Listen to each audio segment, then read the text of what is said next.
아멘. 성경 말씀 요한복음 3장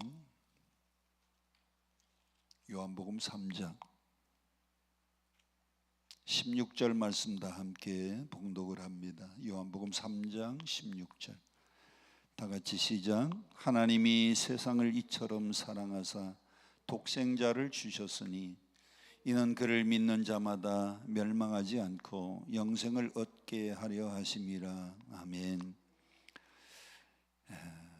아주 잘하는 말씀인데 다시 함께 뜻을 생각하면서 다시 함께 시작. 하나님이 세상을 이처럼 사랑하사 독생자를 주셨으니 이는 그를 믿는 자마다 멸망하지 않고 영생을 얻게 하려 하심이라. 아멘. 오늘 저녁에는 이 심야기도 시간에는 하나님의 사랑이라고 하는 제목으로 함께 은혜를 나누려고 합니다. 성경을 약탕기에다가 넣고 잘 우려서 짜가지고 딱 두 방울만 딱 짜면 사랑, 딱 두 방울만 짜면 사랑. 성경을 약탕기에다 넣고 잘 다려가지고 아주 엑기스로 짜고 짜서 두 방울만 딱 떨어지면 무슨 글자가 나온다? 사랑. 왜? 성경은 위로는 누구 사랑이 기록되어 있는 책이에요. 위로는 하나님 사랑이 기록되어 있는 책이고, 아래로는 누구를 사랑하라고 하는 책입니까? 내 이웃을 무엇과 같이? 내 몸과 같이. 위로 하나님 사랑은 어떻게 사랑하라 그랬어요? 마음을 다하고 성품을 다하고 뜻을 다하고 목숨을 다해서 사랑하되, 하나님 사랑은 네 가지입니다. 마음 다하고 목숨을 다하고 뜻을 다하고 힘을 다해서. 하나님 사랑은 네 가지인데 아래로 이웃은 어떻게 사랑하라 그랬어요? 누구 몸만큼만, 내 몸만큼만. 참 사람들은요 자기 몸을 얼마나 아끼고 사랑하는지 모릅니다. 그래서 자기 몸이 피곤하면 가서 틀어놓아요. 낮에도 피곤하면 낮에 자는 걸 무슨 잠? 낮잠이라 그래. 밤에도 피곤하면 그냥 일찍 가서 자는 겁니다. 참 자기 몸이 아프면요 사람들은 병원에 가서 진단을 받습니다. 왜 아픈가? 또 약국에 가서 약 사다가 먹습니다. 참 자기 몸이 아프면요 가서 병원 다니고 약국 다니면서 아픈 몸을 치유해요. 근데 다른 사람을 사랑할 때는 누구만큼만? 내 몸만큼.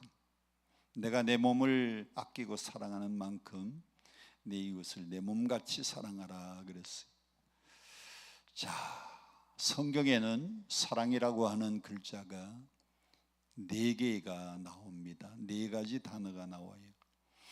우리말로는 번역하면 몽땅 다 사랑으로 번역해 놨는데 원래 성경에는 사랑이라고 하는 4글자가 단어가 다 다릅니다. 첫 번째는 아가페라고 하는 사랑이 있고요. 두 번째는 스트로게라고 하는 사랑이 있고요. 스트로게. 세 번째는 필로스라고 하는 사랑이 있어요. 필로스. 네 번째는 에로스라고 하는 단어가 있어요. 근데 우리말로는 전부 다 뭐라고 번역했는가 하면 사랑으로 다 번역을 해놨어요. 자, 제일 마지막에 에로스라고 하는 이 단어는 언제 사용하는가 하면 남자가 여자를 사랑할 때, 여자가 남자를 사랑할 때, 그걸 우리는 무슨 사랑이라고 하는가 하면 다 같이 한번 따라합시다. 이성적 사랑. 남자가 여자를 사랑하고 여자가 남자를 사랑하고 서로 이성 간에 사랑할 때는 성경에는 뭐라고 기록되어 있는가 하면 에로스라고 하는 단어로 기록되어 있는데 우리말 성경은 전부 그것도 아브라함이 이삭을 사랑했다, 또 이삭이 아내를 사랑해 가지고요 리브가를 껴안았다, 사랑이라는 단어로 똑같이 번역을 해놨어요. 근데 남자가 여자 사랑하고 여자가 남자를 사랑하는 이 사랑을 원래는 에로스라고 하는 단어로 기록되어 있는데, 여러분 기억하기 좋게 이 에로스의 사랑은 뭐가 많으냐? 애로사항이 많은 사랑, 에로스. 뭐가 많은 사랑? 애로사항이 많은 사랑이 에로스예요. 제가 21살 때 인천 동인천에서 미스 킴을 만났어요. 아주 피아노를 잘 치는 아가씨였고요, 교회의 반주자였는데 우리 교회 반주자가 아니고 동인천에 역 바로 뒤에 큰 교회가 하나 있는데 그 교회의 반주자고, 또 노래를 아주 잘합니다. 노래를. 그래서 반주도 잘하지만 노래를 참 잘해서 성악과 음악대학의 성악과를 다니는 아주 예쁜 아가씨를 만났어요. 그래서 저는 그때 인하공대를 다니고 있었어요. 우리 아버님이 인천에서 목회했는데, 우리 아버님이 인천에서 목회하니까 인하공대 다니면서 아가씨를 만났는데 둘이서 이제 사랑했어요. 남자와 여자 간의 사랑을 뭐라고 한다? 에로스의 사랑으로 사랑을 했어요. 그랬더니 뭐가 많은가 하면 애로사항이 참 많았어요. 우리 집에서 반대를 하는 겁니다. 제가 어머니한테 살짝 얘기를 했어요. 아주 피아노 반주자기 때문에 반주도 잘하고 학교는 또 성악과를 다니니까 성악 노래도 잘하는 믿음이 좋은 아가씨라 그러니까 집에 아버지는 장로님이시냐? 그래, 아니라고. 장로님 아니시면 목사님이시냐? 아니라고. 목사님 아니시면은 권사님이시냐? 아니라고. 그러면 권사님도 아니면 안수 집사님이시냐? 아니라고. 그러니까 우리 어머님이 또 물어봐요. 그러면 어머니가 권사님이시냐? 그래, 아니라고. 어머님이 그럼 집사님이시냐? 혼자만 믿는다고.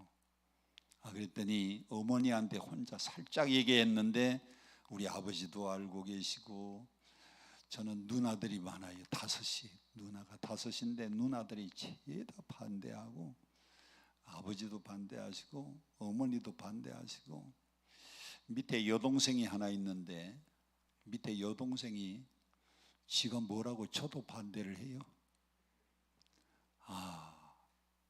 애로사항이 많았어요. 근데 우리 집에서 반대하는 건 그런 대로 이해를 하는데 왜 혼자만 안 믿는 집이니까, 우리 아버지가 목사님이시니까 적어도 목사님 집이나 장로님 집이나 그것도 아니면 믿음의 집안에서 색시가 왔으면 좋겠다는 건데 그건 이해를 하는데, 색시를 따라서 그 집에 인사를 갔습니다. 그랬더니 그 집에서 또 반대를 해요. 인하공대 졸업하고 난 다음에 제가 서울신학대학의 신대원에 들어갔어요. 신대원 1학년 때에 인하공대 다니면서 제가 2학년, 3학년, 4학년 3년 교제하고, 그리고 4년 차가 될 때에 신대원 1학년 들어가 가지고 인사를 갔어요. 뭐 하는 사람이냐 그래서 신학대학 다니고 있는 중이라 그랬어요. 신학대학 다니는데 졸업을 하면 뭐 하냐 그러니까 졸업하면 전도사 한다 그랬어요. 그랬더니 전도사가 뭐냐고 다 반대를 해요. 전도사 할 거라고 반대. 왜냐하면 그 집은 아버님이 불자입니다. 불자. 그래서 집에 이렇게 보니까 책상 위에 뭐가 있는가 하면 목탁이 있어요. 목탁. 절에도 안 가서요. 집에서 그냥 목탁을 두드리면서 반야심경을 외우는데 제가 앞구절만 기억이 나요. 다른 건 몰라요. 마하반야심경 그러면서 반야심경을 집에서 목탁을 두드리는 분이니까, 아니 전도사가 다 뭐냐, 이제 딸이 음악대학을 졸업하고 음악대학 대학원을 그때에 다니고 있었습니다. 4년 차가 되니까 대학원 졸업하고 나서 미국 갔다 이제 유학 갔다가 오면, 이태리 유학 갔다 오면 이제 대학 교수를 해야 되는데 전도사가 뭐냐고. 그 집은 또 전도사 할 사람이라고 또 반대를 하네요. 참, 우리 집에서도 반대, 섹시 집에서도 반대. 뭐가 많았어요? 애로사항이 많았어요. 애로사항이 많으니까 우리는 그 사랑을, 남녀간의 사랑을 애정적 사랑, 에로스라고 그렇게 이름을 붙였습니다. 두 번째, 친구가 친구를 사랑하는 우정적 사랑이 있어요. 친구가 친구를 사랑하는 우정적 사랑을 성경에서는 필로스라고 하는 단어로 기록하고 있습니다. 필로스는 우정적 사랑입니다. 한번 따라합시다. 우정적 사랑, 필로스. 성경에 보니까요, 참 우정이 좋았던 두 사람이 있습니다. 다윗의 친구가 누구 있어요? 요나단. 다윗과 요나단은 얼마나 서로 사랑했는지 다윗의 마음하고 요나단의 마음이 서로 통하였다 그랬고요, 서로 사랑했다 그랬어요. 우리말로는 그냥 다윗이 요나단을 사랑해서, 요나단이 다윗을 사랑하여, 그 사랑이라고 번역됐는데 얼마나 그게 남자와 남자 사이의 친구 간의 우정이잖아요. 우정. 그걸 뭐라고 그런다? 필로스. 왜 필로스라고 하는가 하면, 친구 간에는 필요하면 친구를 사귀고 필요하지 않으면 친구를 안 사귀어요. 그러니까 필요에 따라서 사귀는 사랑이니까 필로스. 우리말하고 비슷해요. 필로스. 필요에 따라서 사귀는 사랑. 세 번째로, 부모가 자식을 사랑하는 사랑을 뭐라고 기록하는가 하면 스트로게라고 하는 단어로 기록하고 있습니다. 부모가 자식을 사랑하는 걸 보면요, 참 부모가 자식 사랑하는 거는 주고 또 주고 또 주고 또 주고 끊임없이 희생하고 끊임없이 주는 사랑이 부모가 자식을 사랑하는 사랑입니다. 저는 아이를 둘 키웠습니다. 우리 아버님이 하도 아이들을 많이 낳아가지고 딸은 6 낳고요, 남자아이는 형님하고 저하고 둘 낳았으니까 8남매예요. 8남매. 우리 집은 어머니 아버지까지 식구가 많아가지고 집이 복잡해요. 한 번도 조용히 앉아가지고 책을 읽을 수가 없어요. 책 좀 보려고 하면 이 사람이 왔다 갔다 저 사람이 왔다 갔다. 그럼 막 식구가 많은데, 우리 어머님은요 그냥 한 사람 이름만 딱 부르면 될 텐데, 이름 부르려고 하면 저 첫째부터 야 아무개야 아무개야 아무개야 아무개야, 그리고는 아무개야 그렇게 불러요. 그래서 집이 하도 시끄럽고 요란해가지고 나는 결혼하면 아기를 둘만 낳아야 되겠다. 그래서 둘만 낳았는데, 이 딸 키우다 보니까요, 잘 공부시켜서 대학 보내고 대학원 보내가지고 파이프 오르간 전공해서 시집을 보내놨어요. 시집 보내면 끝인 줄 알았더니 아기 낳았다고 또 해산하러 우리 집으로 오네요. 집에 와가지고 또 아기 낳고 얼마 있으니까 둘째 낳는다고 또 가서 도와주고, 또 셋째 낳는다고 또 가서 도와주고, 넷째 낳는다고 또 도와주고, 넷이나 낳으니까요 우리 집이 그냥 해산, 무슨 원이라 그래요? 출산원? 해산원? 뭐라 그래요? 산후조리원도 아닌데 그냥 4번이나 우리 딸 참 용감하지요. 시집가서요 4을 낳았어요. 딸 낳고 아들 그래갖고 4을 낳았어요. 이제 끝인가 그랬더니요, 가끔 가다가 방학하면 애들 쫙 데리고 옵니다. 애기도 넷하고 자기 신랑하고 딸이 오면요, 집에 와가지고 이렇게 입어봐요.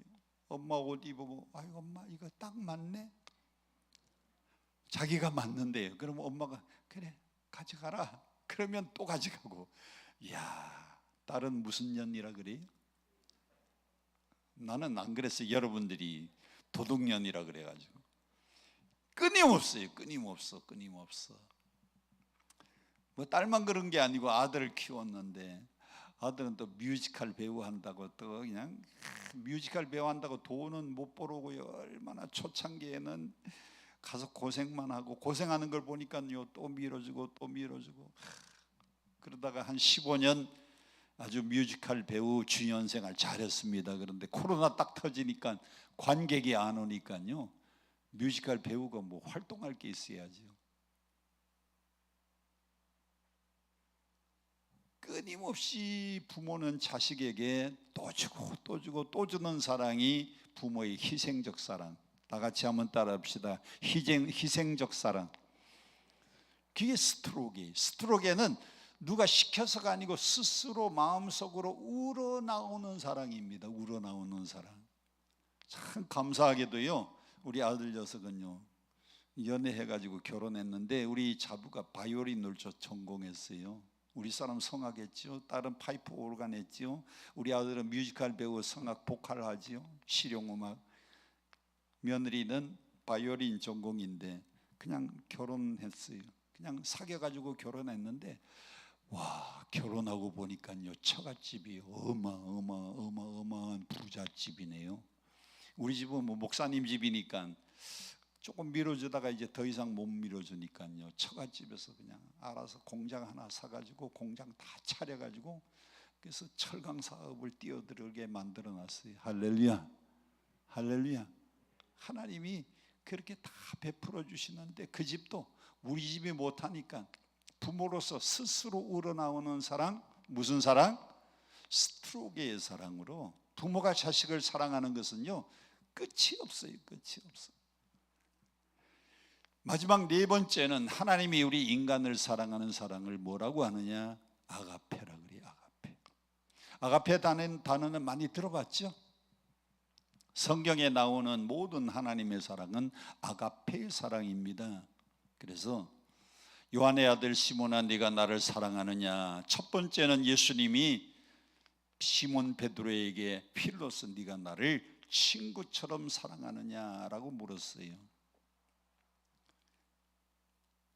죄송합니다. 첫 번째는 아가페의 사랑으로 물었어요. 네가 나를 아가페의 사랑으로 나를 사랑할 수 있느냐고 물었더니 시몬 베드로가 대답합니다. 오 주여 내가 주를 사랑하는 줄 주께서 아십니다.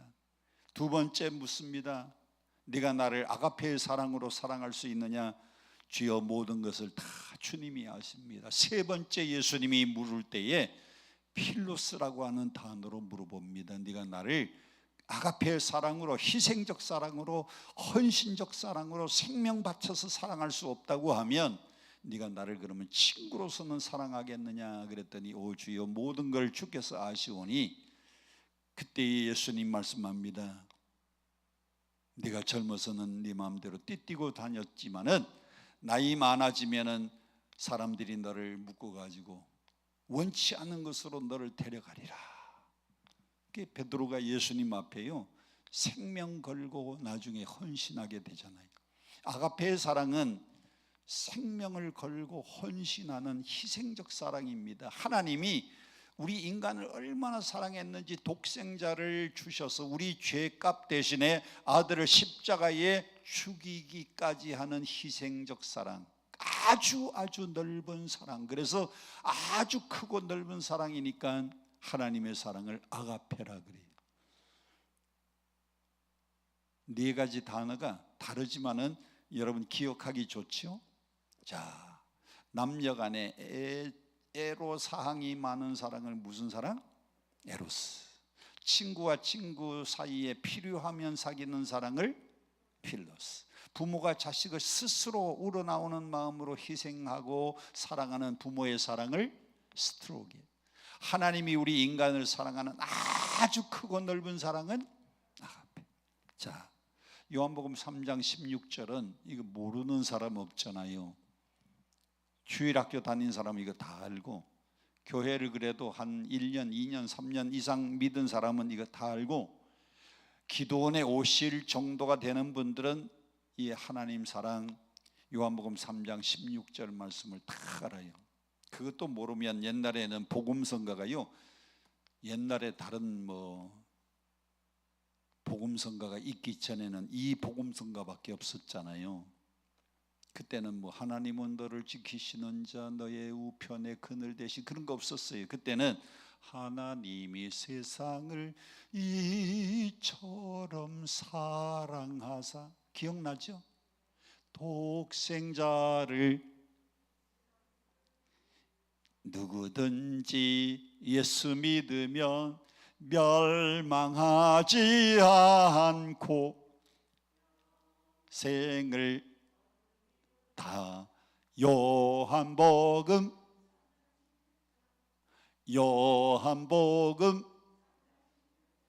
그때는요 복음성가가 이거였어요. 그러니까 이 성경을 다 외워요. 교회 다닌다 그러면서 요거 못 외우는 사람은 간첩이야. 북에서 지금 다 간첩질 하려고 온 사람은 요거 몰라. 그 사람은 어버이 수령만 아는 사람이고 나머지 교회 다니는 사람은 이거 다 알아요. 그런데 자, 오늘 요한복음 3장 16절에 하나님이 세상을 이처럼 사랑하사, 그 사랑이라는 단어가, 글자가 뭘로 기록되었을까요? 네 가지 중에 하나님 사랑이니까, 하나님이 세상을 사랑했다고 했으니까 네 가지 중에 무슨 사랑일까요? 아가페라고 기록되어 있습니다. 그런데 요한이라고 하는 이 저자는 하나님의 사랑을 뭐라고 했는가 하면 하나님이 세상을 이처럼 사랑했다. 여러분, 하나님이 교회를 사랑한 거 아닙니다. 하나님이 어디를 사랑했는가 하면 세상을 이처럼 사랑했어요. 이 세상은 요한일서 2장 15절에 있는 말씀 그대로 너희는 이 세상이나 세상에 속한 것을 사랑하지 말라. 왜? 이 세상이나 세상에 속한 것들은 세 가지인데, 첫째 육신의 정욕, 둘째 이생의 자랑, 세 번째 안목의 정욕. 육신의 정욕, 안목의 정욕, 이생의 사랑, 자랑이기 때문에요, 이 세상의 것들은 다 죄로 물든 것밖에 없는 게 이 세상입니다. 여러분, 세상 것 본받을 만한 게 하나도 없어요. 여러분들이 교회 바깥에 딱 나가서 믿음 없이 살려고 그냥 조금만 나가보면요, 전부 거기는 육신의 정욕, 안목의 정욕, 이생의 자랑밖에 없어요. 육신의 정욕, 욕망, 욕심, 인간의 기본적인 욕망, 인간의 기본적인 욕심, 먹고 싶은 욕심, 갖고 싶은 욕심, 성적인 욕심, 인간의 욕망으로 가득한 것이 이 세상입니다. 거기에다가 안목의 자랑, 이생의 자랑입니다. 자랑. 사람들은요 자랑을 얼마나 많이 하는지 몰라요. 조금만 더 남들보다 좋은 것만 있으면, 집이 조금 더 크면 집 자랑, 자동차가 조금 더 크면 자동차 자랑, 자식이 남들보다 공부 조금 더 많이 하면 자식 자랑. 이 세상은요 전부 자랑뿐이에요. 자랑뿐. 얼굴만 예뻐도 얼굴 예쁜 것 자랑, 키만 커도 키 큰 것 자랑. 그래서 이 세상은 본받을 만한 게 하나도 없는데, 감사한 것은요, 하나님이 어디를 사랑했다? 이 세상을 사랑해서 어느 정도로 사랑했는가 하면 독생자를 주시기까지 사랑했다. 그래서 다 같이 한번 따라합시다. 하나님의 사랑은 얼마나 큰지 독생자까지 주신 사랑이다. 누구까지 주신 사랑? 독생자까지 주신 사랑이 하나님 사랑이에요. 독생자. 독생자라는 말은 아들이 여럿이 있는데 하나 주었다는 겁니까? 아니면은 하나밖에 없는 아들인데 그 아들을 주었다는 말입니까? 독생자가 무슨 아들이에요? 하나밖에 없는 외아들. 사실 하나님은 이 땅에 아들을 보낸 게 아니고 사람의 몸을 입혀가지고 하나님 자신이 이 땅에 왔는데, 그것도 마리아의 몸을 빌려서 와야 되니까 사람의 모양으로 오셨는데, 그분이 곧 하나님이세요. 그분이 뭘 입고 왔느냐? 인간의 육신을 입고 이 땅에 오신 분을 우리는 예수님이라고 부르는 겁니다. 하나님 자신이 육신을 입고 이 땅에 오신 그분을 우리는 예수님이라고 불러요. 그래서 그를 독생자, 하나님의 아들이라고, 외아들이라고, 독생자라고 불러요. 그리고 그분이 십자가에 달려 돌아가시고 난 다음에 내가 떠나가면 보혜사 성령을 너희에게 보내겠다. 예수님이 40일 동안 사람들에게 부활하신 몸을 보여주시고 승천할 때에 예수님이 갈 때에 내가 떠나가는 것이 너희에게 더 유익이다. 그러면 보혜사 성령이 너희에게 오실 것이다. 보혜사라는 말은 곁에서 위로하는 분, 보혜사라는 단어를 우리말로는 보혜사라고 번역했지만 성경에는 파라크레토스입니다. 파라크레토스는 옆에서 위로해주고 도와주는 분.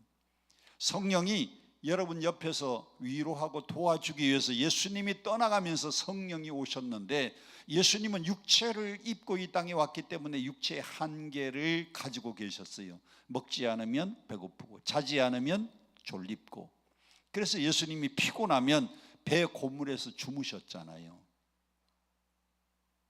예수님 40일 동안 금식할 때에 굶주리시고 배가 고팠잖아요. 죽은 나사로를 보고 예수님이 눈물 흘렸잖아요.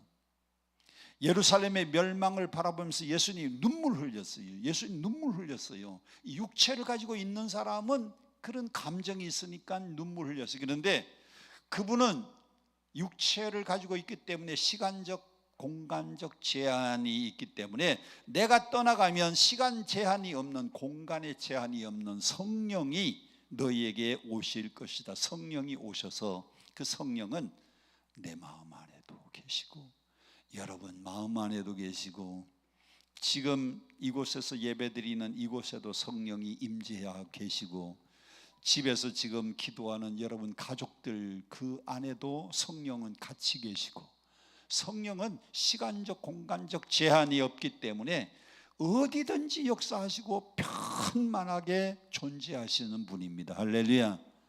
그래서 하나님 성부, 예수 그리스도 성자, 그리고 파라크레토스 성령, 하나님이 세상을 사랑해서 하나밖에 없는 그 독생자 외아들을 우리를 위해서 주셨어요. 그것도 왜 주셨는가 하면 우리 죄인 된 우리 인간들을 히브리서 11장의 말씀처럼, 히브리서 10장의 말씀처럼 피 흘림이 없으면 뭐가 없다? 피 흘림이 없으면 사함이 없기 때문에 예수님을 십자가에 피 흘려 돌아가시게 만들고 그 피공로로 우리를 구원시키기 위하여 이 땅에 십자가에 내 죄 대신 죽으라고 보낸 분이 예수님이십니다. 그게 바로 하나님 사랑인데, 자, 고개 들고 저를 보세요. 자, 우리 집 식구들 아까 제가 잠깐 소개했습니다. 아버지 어머니 빼면 몇 남매다? 아들 둘이라 그랬고, 팔남매니까 딸이 몇이에요? 근데 우리 아버님이요, 처음부터 목사님이 아니었어요. 원래는 장로님으로서 사업을 잘 했습니다. 근데 이분이 은혜를 받았어요. 장로님이 은혜를 받으니까 내가 지금까지 돈 잘 벌고 내가 장로로서 살았는데 이래서 살아서 되겠나, 제2의 인생을 살자. 그래서 사업 정리 싹 하고 신학교를 갔어요. 본인은 은혜를 받아가지고 가슴이 뜨거워서 신학교를 갔는데, 문제는 우리 아버님이 신학교 가니까 신학생, 제일 위에 큰 딸인데 우리 누나가 이대를 다니고 있었습니다. 대학생. 그 밑에가 우리 형님인데 고려대학을 다니고 있었어요. 대학생. 아버지 신학생, 큰딸 대학생, 큰아들 대학생, 대학생이 셋이에요. 그 밑에 고등학교 3학년 딸, 그 밑에 고등학교 1학년 딸, 그 밑에 중학교 3학년 딸, 그 밑에 중학교 1학년 딸. 뭐 막내 초등학교까지, 저 학교 4학년 때, 초등학교 4학년 때 막내가 1학년이었고요. 학생이야 전부 다. 딱 한 사람만 학생 아니에요. 누구? 우리 어머니. 어머니가 아침에 밥을 하면요, 도시락 싸면 어머니 거 빼놓고는 전부 도시락을 다 싸야 돼. 학교 가는 사람은 옛날에는 도시락 싸가지고 갔잖아요. 요즘은 참 좋아요. 학교에서 무슨 식? 급식을 하니까 좋아. 옛날에는 도시락 싹 싸가지고 가면요, 옛날에는 도시락에 밥 넣고 맥스웰 이렇게 유리 커피통 그거 거기다가 뭐 넣어가지고 가는지 아세요? 김치. 그 국물 안 쏟아지면 그날 아주 참 최고입니다. 그런데 가끔 국물 쏟아지면 세상에 여름에 하얀 교복에 김치국물 물들어요. 어떨 때는 가방 안에 쏟아져 가지고 그냥 책이 그냥 김치국 냄새가 진동을 해요. 참 우리 학생들이 그래서 학교 다니기 힘들고 우리 아버님이 공부시키기 힘들고, 아휴, 딸들이 많아가지고 공부시키기 힘들고 키우기 힘든데 누가 하나 안 데려가나 그러는데, 같은 교회에 장로님이 배장로님이 계셨는데 그 집은 제과점 하는 분입니다. 제과점 하는 분. 요즘은 뭐 파리바게뜨나 또 요즘 유명한 빵집들이 있잖아요. 뚜루주루나 이런 빵집이 있는데, 그때는 그런 파리바게뜨나 뚜루주루가 없고 그냥 집에서 이렇게 제빵을 해가지고 빵 만들어서 파는 집인데, 그 집은 사업을 잘 해가지고 돈은 많은데 그 집은 자식이 없어요. 부부가 둘이서 살아요. 우리 집은 아버님이 사업하다가 정리 싹 하고 다들 학교를 다니니까 한 몇 년 동안은 학교를 잘 다녔는데 있는 돈 까먹기 시작하고 아무도 돈 버는 사람이 없으니까요, 한 2, 3년 지나가 나니까 우리 집은 살기가 힘들어요. 누구 하나 저 딸들 하나 안 데리고 가나 그러는데, 장로님이 오시더니 여장로, 신학교 다니는 장로 학생이니까 여장로, 아들을 하나 달라 그러면 안 될 것 같고, 딸이 6이니까 딸 하나 양녀딸로 달라 그러니까 우리 아버님이요 무슨 마음이 들었는지 딸 하나 양녀로 주겠다고 덜컥 약속을 했어요. 그날 저녁에 우리 아버님이 집에 들어와서 이제 간택을 시작하는 겁니다.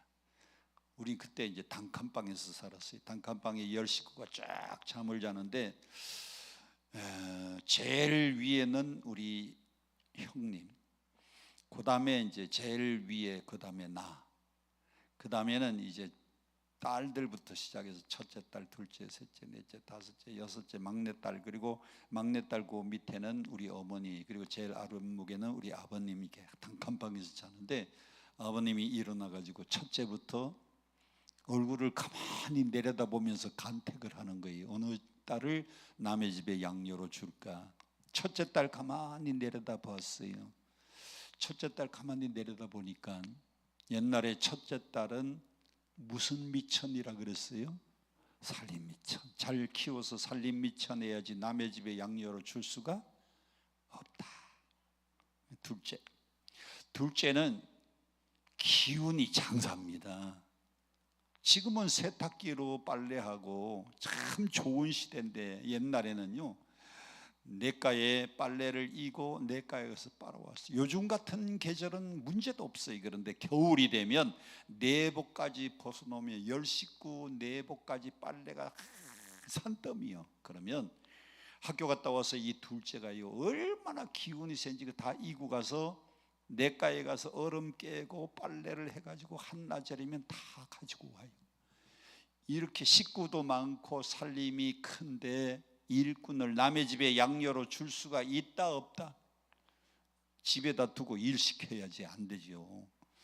그래서 넘어갔어요. 그러면 몇 번째 딸입니까? 셋째 딸.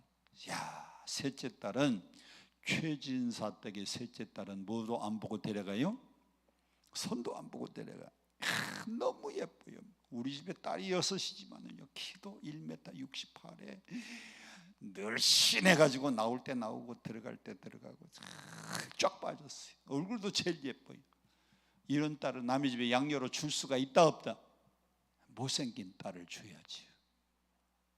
이렇게 딸들이 많은 집은요 시집을 잘 가요. 첫째 딸은 건국대학교 교수한테 시집 가서, 둘째는 목사님한테 시집 가가지고 인천 반석교회 목사님, 셋째 딸은 이게 얼굴이 예쁘니까 의사한테 시집 가가지고 지금 미국 인디아나 포리스에서 살고 있어요.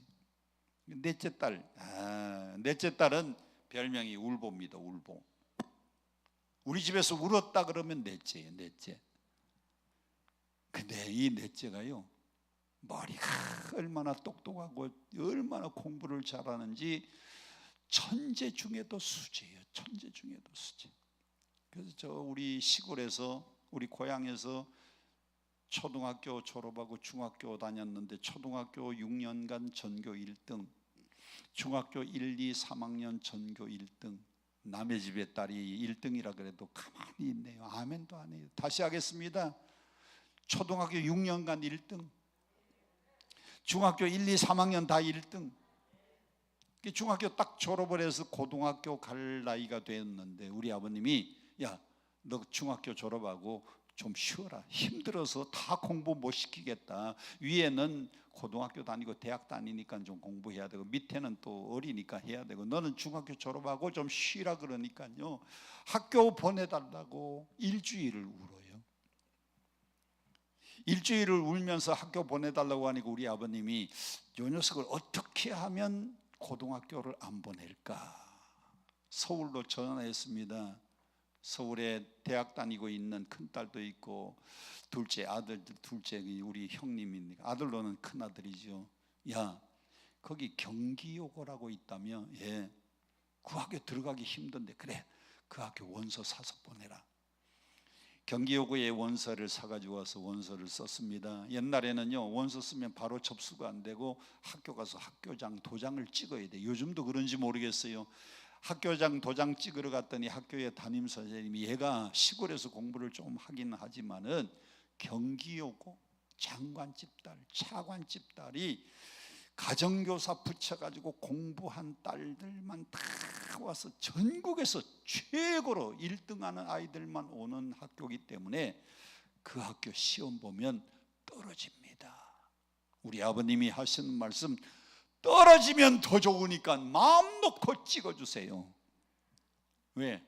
떨어져서 안 가면 학교에 안 보내려고. 그래서 고등학교 안 보내려고 경기여고에 시험을 치렀는데 붙었겠어요? 떨어졌겠어요? 다시 한번, 붙었겠어요? 떨어졌겠어요? 붙었어요. 어떻게 알아요? 붙었으니까 제가 얘기를 하지. 이렇게 공부를 잘하는 딸, 그것도요 1년 공부시키고 중단시켰어요. 1년 1학년은 시켰는데 도저히 힘이 안 받쳐져 가지고 휴학을 시켰어요. 그랬더니 학교 보내달라고 또 일주일을 울어요. 뭐 우나 마나 우리 아버님이 형편이 안 되니까 안 보냈어요. 그랬더니 혼자 집에서 검정고시 책을 사가지고 와서 혼자 공부를 하더니 3개월 만에 검정고시 다 합격했어요. 친구들은 고등학교 2학년 올라가는데 이 넷째 누나는요 벌써 고등학교 과정 다 마친 겁니다. 그리고는 아버지 대학 보내주세요. 아니 고등학교도 힘들어서 못 보내는데 어떻게 대학을 또 보냅니까? 그래서 안 보냈더니요 혼자 또 가만히 울더니 우리 아버님이 다니는 신학교, 제가 졸업한 그 신학교 서울신학대학을 가서 입학원서를 사가지고 시험을 쳤는데 그때에 입학시험에 전교 1등으로 수석 합격한 사람이 누구일까요? 수석 합격한 사람이 누구일까요? 이 넷째가요 수석으로 합격을 했어요. 1등으로 합격했어요. 그래서 4년 동안 전 학년 장학생으로 학교를 다니게 되고, 학교 다니는 동안에는요 그 출석하는 교회에서 또 생활비도 기숙사비도 대주고 책값도 대줘가지고 교회에서 막 밀어줘가지고 공부를 다 하고, 그리고는 고등학교도 못 보낼 이 녀석이요 어디로 갔느냐, 대학 졸업하고 연합신학대학원을 졸업하고는 미국에 유학 가가지고, 근데 그 딸인데 그 딸 지금 이렇게 내려다보고 그 어린 녀석을요, 이 녀석은 공부를 잘하니까 남의 집에 양녀로 줄 수가 있어요, 없어요? 아까워서 못 주겠어요. 제쳐놨어요. 그러면 이제 몇째 딸입니까? 넷째 다음이 다섯째가 제 바로 위에요. 이 다섯째는 성격이 얼마나 싹싹하고 얼마나 애교가 많고 얼마나 그냥 아빠가 밖에 신방 갔다가 오면요, 다섯째예요. 아빠 힘들지 그러고는 다 안마해주고 주물러주고 그냥 두들겨주면 다섯째입니다. 다섯째는 항상 아빠한테 매달려가지고 이게 너무너무 아빠한테 사랑스러우니까 남의 집에 양녀로 줄 수가 없어요. 그러면 뭐 딱 5명은 안 되니까 이제 막내자, 막내. 저는 49년생입니다 6.25 1년 전에 태어났는데 우리 동생은 6.25 갔다 와서 피난 갔다 와서 우리 어머니가 임신을 했어요. 어머니가 임신을 하고 보니까 피난 갔다 와서 참 안 그래도 식구가 많은데 먹을 거 없는데 피난 갔다 오니까 정말 먹을 거 없잖아요. 먹을 거 생기면 남편 공경, 먹을 거 생기면은 큰아들, 작은아들, 딸들 주는데 우리 어머님은 본인은 못 먹었어요.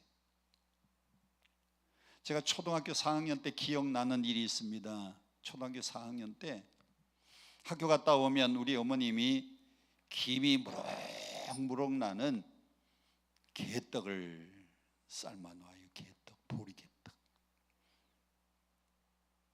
지금은 보리게떡이 그게 뭐 별로 맛이 없지만 그때는요, 먹을 거 없던 시절에 얼마나 보리게떡이 맛있던지. 우리 어머님이 보리게떡을 탁 만들어 놨는데 김이 무럭무럭 납니다. 그래서 제가 학교 갔다 오니까 아들 일로 와, 아들 일로 와. 어머니가 저를요 부엌으로 살그머니 부릅니다. 그래서 부엌에 싹 갔더니 보리게떡을 딱 꺼내놓고 하시는 말씀이, 우리 집에 딸들 많은데 그년들 오면 뺏긴다. 그년들 오기 전에 얼른 먹어라. 그걸 내놓는 겁니다. 저 먹으라고. 그래서 저는요 학교 가는 길하고 교회 가는 길하고 집에 오는 길밖에 몰랐어요. 그런데 토요일 날, 지금은 토요일 날 학교 안 가지만 그때는 국민학교라 그러고 토요일 날 오전 수업을 하는 겁니다. 토요일 날 오전 수업 마치고 집에를 왔더니 나보다 2학년 위에 6학년 누나가 나보다 먼저 온 겁니다. 저는 대문 열면서 어머니 그러면 우리 어머니는 언제나 부엌에서 대답을 해요. 왜? 열 식구 아침 먹여서 설거지하고 빨래하고 돌아서면은 점심때예요. 점심 먹고 난 다음에 또 뭐 저녁에 불 뗄 장작 좀 준비하고 그리고 집안 살림 좀 하다가 보면 빨래 개고 뭐 대림질 하다 보면 저녁 때예요. 항상 우리 어머니는 부엌에 일거리가 많아서 떠나질 않는데 어머니 그런데 아무 대답이 없어요. 어머니 찾으려면 어디 가면 있어요? 부엌에 가면 있어요. 부엌에 갔더니 나보다 2살 위에 6학년짜리 누나가 먼저 왔는데 보리게떡을 그날도 만들었습니다. 꺼내놓고 우리 어머니가 누나한테 하는 말씀입니다. 야, 네 동생 성삼이 그놈 오면 다 뺏긴다. 그놈 오기 전에 얼른 먹어라. 나중에 알고 보니까요, 첫째 딸 가만히 부엌으로 불러내가지고, 야 첫째야, 너는 동생들한테 양보하느라고 못 먹었지? 너만 먹어라. 그리고 살그머니 불러다가 먹이고, 또 넷째야, 너 일로 와. 너는 위에 또 아래에 양쪽에 그냥 공격을 받아서 너 제대로 못 먹었지? 일로 와. 너만 먹어라. 너만 먹어라. 팔남매를 하나씩 너만 먹으라 그러면서 다 키웠는데, 그러다 보니까 어머니가 아기를 가졌는데 못 먹어서 영양실조로 내 동생이 8달 반 만에 8개월 반 만에 아이가 태어났어요. 근데 첫째부터 저까지는 아무 이상 없이 잘 태어났는데 이게 쌍둥이였던 겁니다. 쌍둥이. 지금은 초음파로 이게 쌍둥이를 미리 알잖아요. 근데 그때는 몰랐어요. 하나가 나왔는데 아들이 나왔는데 죽었어요. 아들이 나왔는데 죽고 조금 있으니까 또 하나가 나오는데 그게 동생이에요. 근데 이 녀석이 어머니 영양실조에다가 절반은 죽은 남자아이한테 영양 뺏겼지요. 나머지 절반 가지고 생명은 유지하고 나왔는데 뼈가 제대로 형성이 되지 않아 가지고요, 문어같이 이렇게 흐물흐물, 문어같이 8개월 돼도 못 일어나고, 돌이 지났는데도 걷지도 못하고, 2돌 됐는데 못 걷고, 3돌 되었는데도 못 걷고, 겨우 앉아가지고 이렇게 앉아서 기기는 하는데 애가 뼈가 제대로 형성이 안 돼서요, 걷지를 못해. 얘가 초등학교 1학년 입학할 때에 학교를 제가 업고 학교를 갔어요. 제가 동생 업고 내 책가방은 여기다가 이렇게 올리고, 동생 책가방은 지가 메고 동생 업고 학교를 갔어요. 그래서 제가 동생을 업고, 동생 1학년 때 제가 4학년이었으니까 4학년, 5학년, 6학년 3년을 업고 학교를 다녔어요. 학교 가면 1학년 교실에다 집어넣고 나는 4학년 가서 공부하고, 공부 끝나고 1학년 교실 가면 친구들 다 집에 갔는데 혼자 책상에 앉아서 놀아요. 내가 가야 집에 업고 와.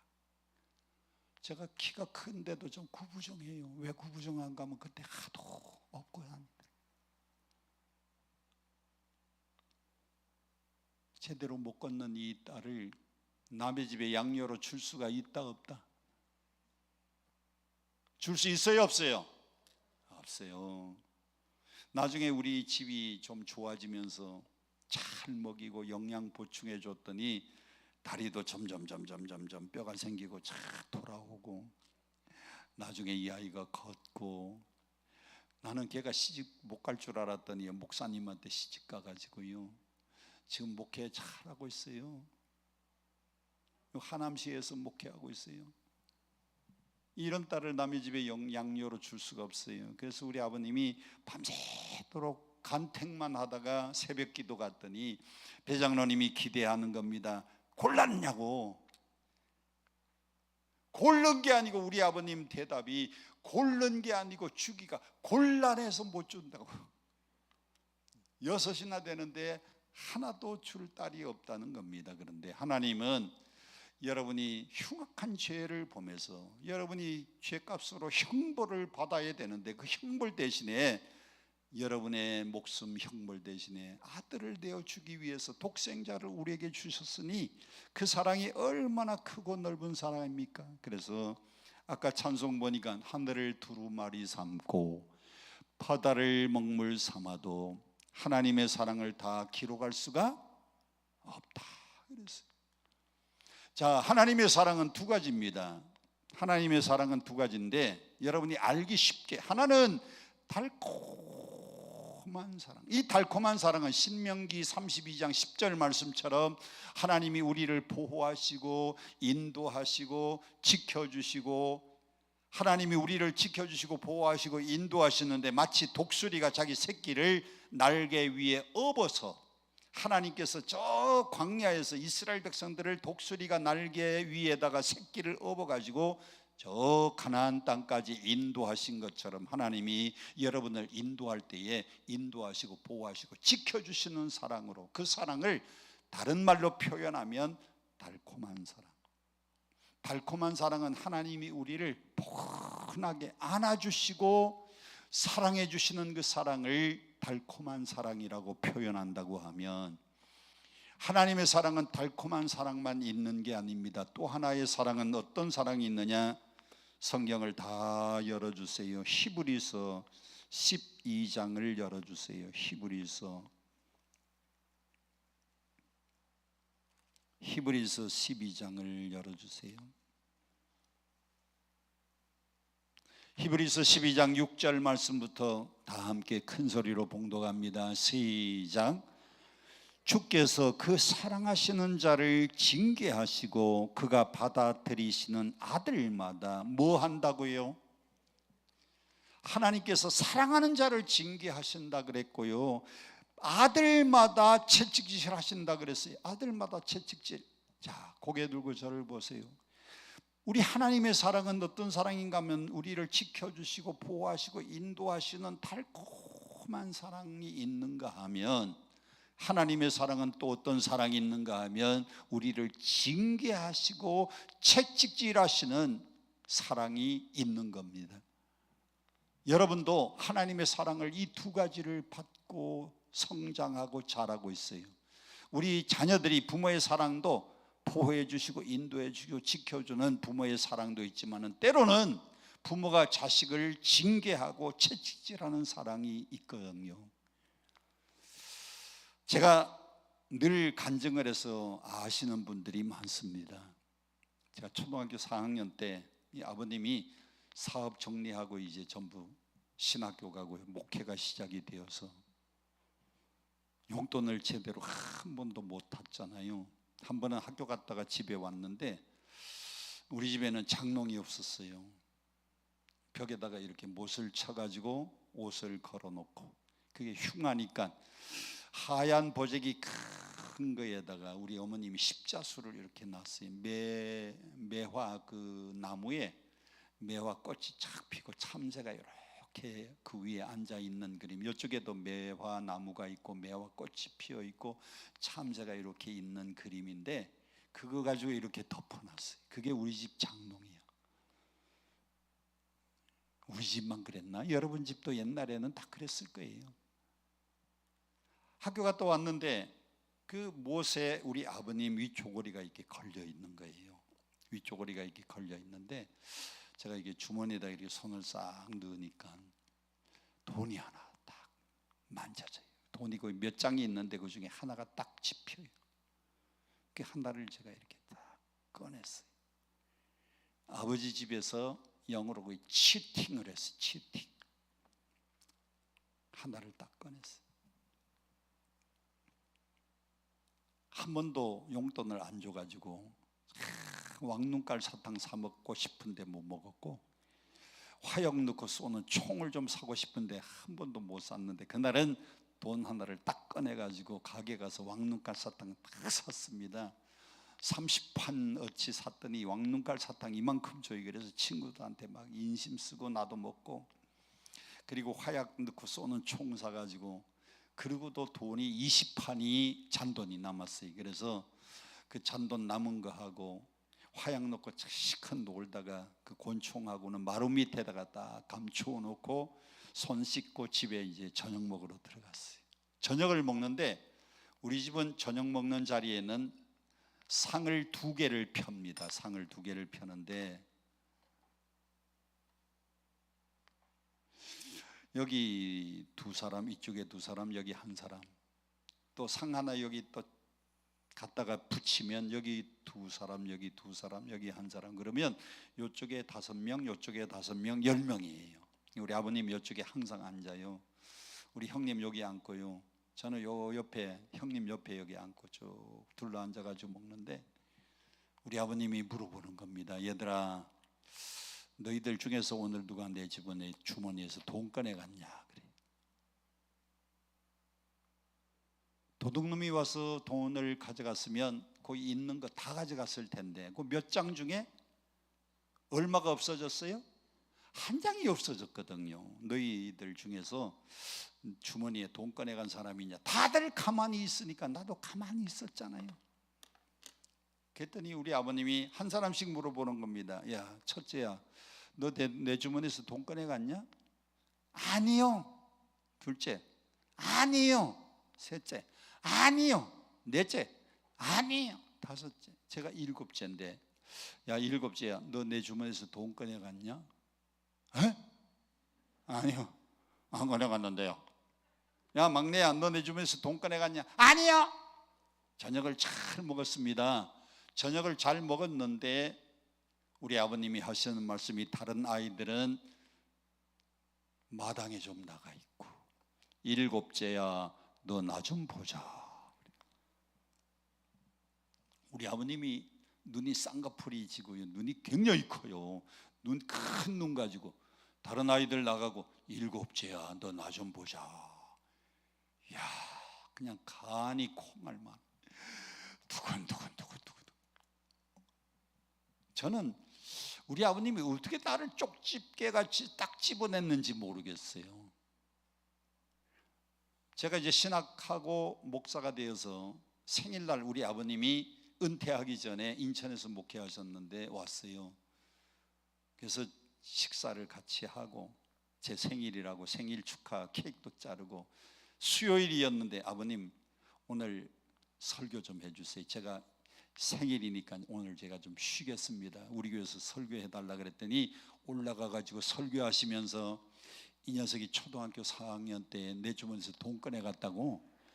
아니, 내가 당회장인데 우리 교회 장로님들이 한 50명도 넘거든요. 근데 그 얘기를 하는 거예요. 아이고, 당회장 체면 다구겠어요. 수요예배 마치고 난 다음에 우리 아버님이 콜라를 좋아해서 콜라 한 병 사가지고 따르면 2잔이 나옵니다. 그래서 서로 먹으면서 물어봤어요. 아버님, 그때 어떻게 나를 딱 집어서 잡아냈느냐 그랬더니 너 생각이 안 나느냐 그래요. 안 난다 그랬더니 다른 아이들은 아니요 그런데 너는 아니요 그랬다는 거예요. 그러면서 그때 주신 말씀이 잠언 28장 1절입니다. 악인은 쫓아오는 사람이 없어도 도망질하지만은 의인은 사자같이 담대하느니라. 악인은 쫓아오는 사람이 없어도 도망가. 의인은 사자같이 담대해요. 다른 아이들은 사자같이 담대해서 아니요 근데 너는 아니요 그랬다는 거예요. 그래서 딱 걸려가지고 큰 눈 가지고 쳐다보면서 이놈 너 왜 가져갔어? 가져갔냐 안 가져갔냐 물었으면 내가 안 가져갔다고 오리발을 내밀 텐데 너 왜 가져갔냐 그런데요, 아무 대답도 못하고. 잘했어 잘못했어? 잘못했어요. 나가서 회초리 꺾고 와. 야, 회초리 꺾으러 가는데요, 다리가 달달달달달 떨려가지고 가서 나무 하나 꺾으니 가느다란 거 하나 꺾어가지고 왔더니 이게 뭐냐고 확 부러뜨리면서 더 굵은 거 가서 꺾고 오래요. 이야, 옛날 어른들은 지혜로워요. 회초리 꺾으러 가면서 달달달달 오면서 달달달달, 그때가 교훈이 되는 거거든요. 그래서 회초리를 굵직한 걸 꺾고 왔더니 종아리 걷어. 종아리를 걷었습니다. 몇 대 맞을래? 한 대. 아니요, 아주 잘못했으니까 10대 종아리 걷어. 종아리를 걷었더니요, 난생 처음이자 마지막으로 우리 아버님이 회초리 가지고 종아리를 때리는데 번쩍 불이 번쩍하는 겁니다. 그러더니 파란 줄이 생기고, 2대를 맞으니까 또 줄이 하나 생기고, 3대를 맞으니까 또 줄이 하나 딱 생기는데, 우리 아버님이 얼마나 세게 때리는지 종아리가 탁 터지는 거예요. 피가, 종아리가 피가 터지면서 회초리 맞으면서 속으로 아버지에 대한 증오심이 일어나는 겁니다. 아버지가 돈 잘 벌고 용돈 줬으면 내가 도둑질하나? 오늘 도둑질한 건 전부 아버지 책임이야. 지금은 내가 힘이 없어서 매를 맞지만 이 다음에 내가 크고 힘 생기고 아버지 늙어서 힘 없어 봐, 내가 이 원수를 갚으리라. 여러분, 아이들은요, 잘해준 거는 하나도 기억을 안 하고 어쩌다가 한번 섭섭한 것만 기억을 하고 얘기를 합니다. 부모님들한테 따질 때 한번 섭섭한 거 그것만 얘기해요. 종아리를 맞으면서 얼마나 아버지에 대한 원망이 가득했는지 몰라요. 매를 맞고 벌 쓰고, 그리고 난 다음에 저녁은 이미 먹었잖아요. 그리고 난 다음에 이제 저녁에 잠을 자는데 이렇게 누우니까 종아리가 아파가지고 누울 수가 없어서 엎드렸어요. 엎드려서 자는 척하고 있는데 종아리가 아파서 잘 수가 없어요. 우리 아버님이, 우리 집에 저런 큰 괴종시계가 있었는데 땡땡땡 11시 소리가 나니까요, 우리 아버님이 문을 쓱 열고 밖에 나가세요. 그 늦은 시간에 어디 갔는지 가가지고 약을 사가지고 왔어요. 아마 잘 아는 약국에 가서 두들긴 것 같아. 문 열어달라고 약을 사가지고 와서 엎어져 있는 제 종아리를 딱 잡더니요, 약을 발라주시는 거예요. 저는 자는 척하고 있었는데 안 잤습니다. 엎드려 가지고 있는데 약을 발라주더니 그 다음에 제 종아리를 딱 붙잡고 아버님이 기도하시는 거예요. 하나님, 이 자식이 곁길로 갈 길래 사랑의 징계의 회초리를 때렸는데 일평생 주의 말씀대로만 살게 하시고 곁길로 가지 말게 하시고 하나님의 말씀 안에서 자라게 해달라고, 훌륭한 주의 종 되게 해달라고. 근데 아버님이 저를 위해서 기도하는데요, 우리 아버님이 성격이 강직해요. 성격이 불같고 성격이 강직하고 아주 남성적입니다. 저는 어머니 성격을 많이 닮았는데 아주 강직한 분이라 우리 아버님이 우는 걸 못 봤는데 제 종아리를 붙잡고 한참 기도하시던 우리 아버님의 눈에서 눈물이 툭 떨어지는데 제 종아리 위에 뭐가 뜨끈한 액체가 툭 떨어지는 겁니다. 조금 있으니까 또 뜨끈한 액체가 툭 떨어지는데 우리 아버님이 제 종아리를 붙잡고 기도하면서 아버님의 눈물이 제 종아리 위에 툭툭툭 떨어지는 거예요. 그때에 저는 종아리가 아파서 울고 마음이 아파서 울고 엎드려 있으면서 얼마나 울었는지 몰라요. 아까는 아버님에 대한 증오심이 일어났는데 약을 발라주고 제 종아리를 붙잡고 기도해 주시는 그 아버님의 눈물의 기도가 제 마음을 완전히 녹인 겁니다. 할렐루야. 그 이후로 우리 아버님이 본격적으로 목회가 시작돼서 저 수원 옆에 있는 반정리라고 하는 시골 교회에 단독 목회하러 가시고 저는 서울에서 학교를 다니게 되었는데 혼자 떨어졌어요. 친구들하고 어울리다가 보면 잘못된 길로 가다가 아니지, 아버님 기도가 생각나서 또 친구들하고 고등학교 다니면서 어울리다가 잘못된 길 가다 아니지, 또 돌이키고 또 돌이키고 아버님의 눈물의 기도가 생각이 나서 또 돌이키고 또 돌이키고 또 돌이키고 아버님이 고등학교 3학년 때 너 신학 가면 좋겠다. 아니에요. 아버지 고생하는 거 보니까 농촌교회에서 고생만 하는데 공과대학 가서 돈 벌어가지고 장로하겠다고. 그래서 또 잘못된 길 가다가 또 돌이키고 그러다 보니까 제가 공과대학 졸업하고 난 뒤에 아버님의 기도 덕분에 목사가 됐습니다. 할렐루야. 부모가 자식을 사랑하기 때문에 6절 뭐 하신다? 징계하시고 그의 받으시는 아들이니까 채찍질해요. 우리 교회에 박미숙 권사님 계세요. 아기가 없는 집입니다. 새벽기도 갔다 왔더니 누가 아기를 하나 거기다가 보자기에다 싸가지고 대문 앞에다가 놓은 거예요. 귀되게 자식이 없는 걸 알고 키울 수 있는 형편이 안 되는지라 맡깁니다. 잘 길러주세요. 얘 좀 잘 길러. 딸인데 이름은 난인데 잘 키워달라고. 우리 권사님이 아기를 안고 왔어요. 목사님 이거 어떻게 해요? 아기 없는 집에 잘 키워달라고 하는데 언제 나타날지 모르지만 잘 키우라고. 그래서 양딸 삼아가지고 호적에 올려가지고요 잘 키워서 학교 잘 보내고 시집갈 때. 근데 그 애가 어릴 때 그 박미숙 권사님 보니까요, 애가 잘못하니까 때리려고 손을 들다가 남들이 보면 뭐가 아니라서 때린다 그럴 거예요?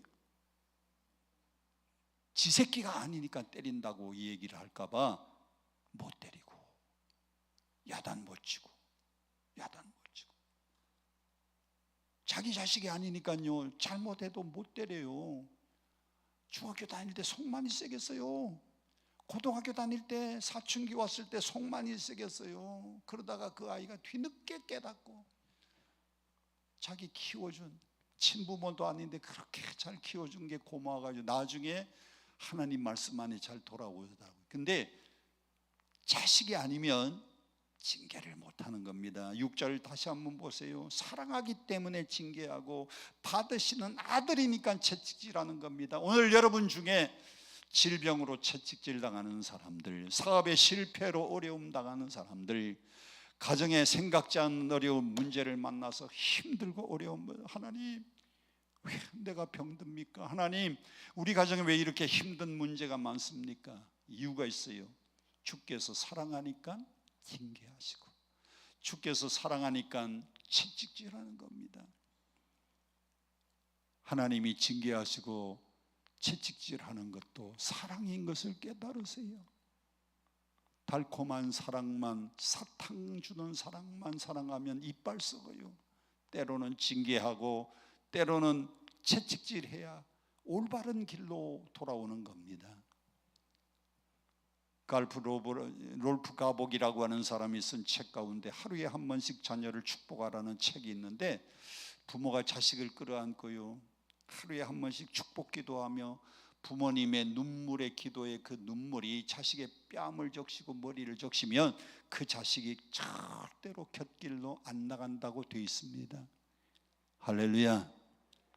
여러분, 하나님이 여러분을 사랑하는 그 큰 사랑, 바다를 먹물 삼고 하늘을 두루마리 삼아도 다 기록할 수 없는 그 사랑도 감사하시고요, 오늘 질병으로 채찍질 당하시고 사업의 실패로 채찍질 당하고 생각지 않은 어려움 때문에 주여 기도 왔습니다.